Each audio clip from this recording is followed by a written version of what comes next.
সে বিপ্লব হবে আল্লাহর জমিনে আল্লাহর কোরআনের শাসন কায়েম করার বিপ্লব।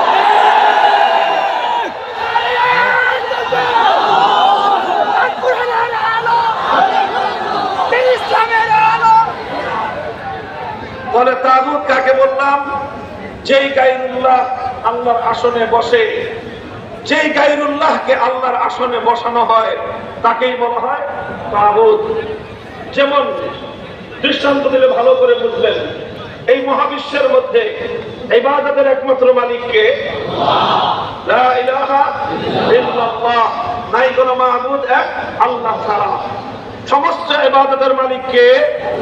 সমস্ত ইবাদতের উপযুক্ত একমাত্র এই ইবাদত যদি কেউ আল্লাহ ছাড়া অন্য কোনো গায়রুল্লাহর জন্য করে, তো যেই গায়রুল্লাহর জন্য ইবাদত করা হবে, যেই গায়রুল্লাহ মানুষের কাছ থেকে ইবাদত গ্রহণ করবে, সেই গায়রুল্লাহকে বলা হবে তাগুত।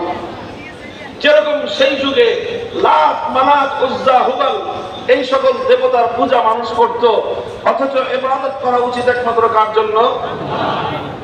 আল্লাহকে বাদ দিয়ে যখন মানুষ লাত, মানাত, উজ্জা, হুবলের পূজা করলো, তখন লাত, মানাত, উজ্জা আর হুবল এই দেবতাগুলোকে আল্লাহর আসনে সমাসীন করা হলো।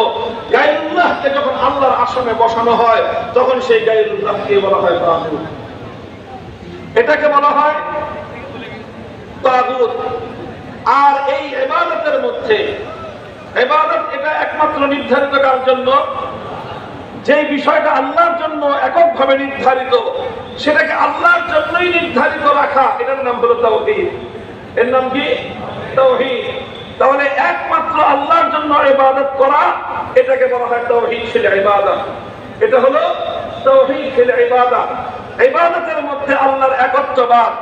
ইবাদতের মধ্যে যদি কোনো মানুষ আল্লাহর একত্ববাদকে বিশ্বাস না করে, আল্লাহর একত্ববাদকে যদি স্বীকার না করে, তাওহীদকে যদি স্বীকার না করে, বরং কোন গায়রুল্লাহকে যদি কেউ পূজা করে, একবারের জন্য যদি দুর্গা, সরস্বতী, কালী ইত্যাদি কোন মূর্তির পূজা কোনো ব্যক্তি যদি করে, তাহলে সেই ব্যক্তি 50 বার হজ করতে পারে, ঈমানদার হতে পারে না। কারণ তার মধ্যে তাওহীদ ফিল ইবাদতের বৈশিষ্ট্য নাই। এবার বুঝেন, ইবাদত যেরকম একমাত্র আল্লাহর জন্য নির্ধারিত, ইবাদতের আসন একমাত্র আল্লাহর জন্যই সংরক্ষিত, ঠিক তদ্রূপ এই মহাবিশ্বের মধ্যে, সৃষ্টি জগতের মধ্যে বিধান দেওয়া, আইন তৈরি করবার চূড়ান্ত ক্ষমতা, সর্বোচ্চ ক্ষমতা, এটাও আল্লাহ পাক রব্বুল আলামিনের জন্যই নির্ধারিত। আল্লাহ যে আইন করবেন সেটাই চূড়ান্ত আইন। আল্লাহ যেই বিধান দিবেন, আল্লাহর সেই বিধানের উপরে আর কেউ বিধান তৈরি করতে পারবে না। এইভাবে বিধান দেওয়ার চূড়ান্ত ক্ষমতাকে আল্লাহর জন্য নির্ধারিত করা, এটাকে বলা হয় তাওহীদ ফিল হাকিমিয়্যাহ। বিধান দেওয়ার ক্ষেত্রে আল্লাহ পাক রব্বুল আলামিনের তাওহীদকে বিশ্বাস করতে হয়। বিধান দেওয়ার ক্ষেত্রেও আল্লাহ পাক রব্বুল আলামিনের তাওহীদ এবং একত্ববাদকে মানতে হয়। যেমনি ভাবে ইবাদতের মধ্যে আল্লাহর একত্ববাদকে মানতে হয়, অন্যথায় একজন মানুষ ঈমানদার হতে পারে না। ঠিক তদ্রূপ বিধান দেওয়ার ক্ষেত্রেও আল্লাহ পাক রব্বুল আলামিনের তাওহীদ এবং একত্ববাদকে মানতে হয়, অন্যথায় একজন মানুষ ঈমানদার হতে পারে না। দুঃখ এবং পরিতাপের বিষয়, আজ মুসলিম সমাজের মধ্যে যেমনটা আল্লাহ বলেছেন কোরআনে পাকের মধ্যে, বড় বিস্ময় নিয়ে, আশ্চর্য নিয়ে, যে বহু মানুষ নিজেদেরকে ঈমানদার বলে দাবি করে, অথচ তারা তাগুতের আইন মানে। তারা নিজেদেরকে ঈমানদার বলে পরিচয় দেয়, অথচ তাগুতের আইনকে বিশ্বাস করে। অর্থাৎ যেমনি ভাবে দুর্গার পূজা করলে একজন মানুষ ঈমানদার হতে পারে না, ঠিক তদ্রূপ তাগুতের আইন মানলেও একজন মানুষ ঈমানদার হতে পারে না।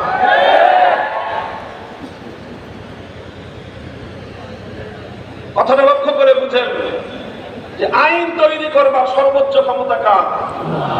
কেউ প্রশ্ন করতে পারেন, তাহলে মানুষ কি কোনো আইন তৈরি করতে পারবে না? এই প্রশ্নের জবাব হলো যে হ্যাঁ, মানুষও আইন তৈরি করতে পারবে, বিধান তৈরি করতে পারবে। তবে মানুষের যে কোনো আইন, মানুষের যে কোনো বিধান, আল্লাহ পাকের যে কোনো আইন বা বিধানের সঙ্গে যদি কন্ট্রাডিক্টেড হয়ে যায়, যদি বিপরীত হয়ে যায়, সাংঘর্ষিক হয়ে যায়, সঙ্গে সঙ্গে মানুষের বানানো আইন বাতিল বলে গণ্য হবে।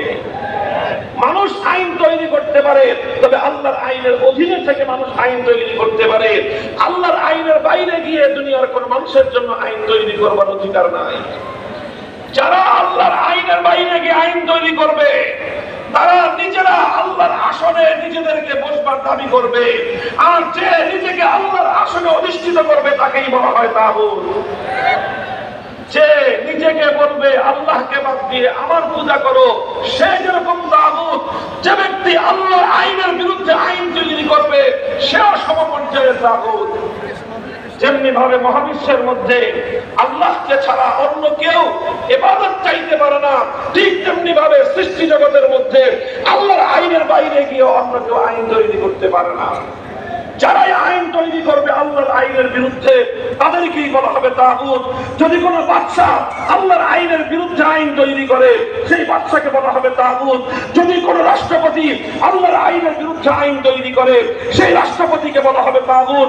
যদি কোনো প্রধানমন্ত্রী আল্লাহর আইনের বিরুদ্ধে আইন তৈরি করে সেই প্রধানমন্ত্রীকে বলা হবে তাগুত। যদি কোনো মন্ত্রী পরিষদ আল্লাহর আইনের বিরুদ্ধে কোন আইনকে অনুমোদন দেয় সেই মন্ত্রী পরিষদকে বলা হবে তাগুত। যদি কোনো বিচার ব্যবস্থা, কোন বিচারপতি যদি আল্লাহর আইনের বিরুদ্ধে কোন আইনকে তৈরি করে, কোন আইনকে সমর্থন করে সেই বিচার ব্যবস্থা, সেই বিচারককে বলা হবে তাগুত। যদি কোন আইন পরিষদ, কোন সংসদ যদি আমার আল্লাহর কোন আইনের বিরুদ্ধে কোন আইন তৈরি করে সেই সংসদকে বলা হবে তাগুত।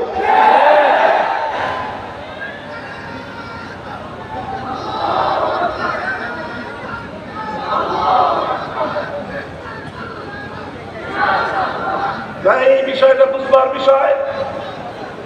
বিষয়, স্লোগানও দিতে হবে, তারাকে বুঝতে হবে। আজ অত্যন্ত গুরুত্বপূর্ণ এই বিষয়টা আমি আমার প্রজন্মের আলেমদেরকে বোঝাবার চেষ্টা করছি। ছাত্রদেরকে ধারণ করতে হবে আজকে ঈমান এবং কুফরের পার্থক্য, তাওহীদ এবং শিরকের বিধানের এই পার্থক্যটা বুঝতে হবে। তাগুতের সঙ্গে আজ তাওহীদকে একাকার করে মুসলিম সমাজের মধ্যে শুধু লক্ষ লক্ষ নয়, কোটি কোটি মুসলমান নামধারী মানুষ ঈমান হারা তাগুতে বিশ্বাসী হয়ে জাহান্নামের পথে চলছে, অথচ সমাজ এবং নিজেরা তাদেরকে ঈমানদার বলে মনে করতেছে। আল্লাহ এই অভিশাপ থেকে মুসলিম উম্মাহকে হেফাজত করেন। মুহতারাম হাজিরিন, মুসলিম সমাজের মধ্যে এই অভিশাপ ছিল না। আল্লাহর আইনের বিরুদ্ধে কোন মানব রচিত কোন আইন, কোন বিধান মুসলিম সমাজের মধ্যে থাকবে, এই অভিশাপ একটা দীর্ঘ সময় পর্যন্ত মুসলিম সমাজে ছিল না। খায়রুল কুরুনের ছিল না, খেলাফতে রাশেদার যুগে ছিল না, খেলাফতে বনু উমাইয়ার যুগে ছিল না, খেলাফতে বনু আব্বাসিয়ার যুগে ছিল না। সর্বপ্রথম এই আল্লাহর বিরুদ্ধে আইন তৈরি করে সেই আইনের দ্বারা মুসলিম সমাজকে পরিচালনা করার এই অভিশপ্ত কুফরি ধারা মুসলমানদের মধ্যে চালু করলো তাতারি সম্প্রদায়। এই তাতারিরা চেঙ্গিস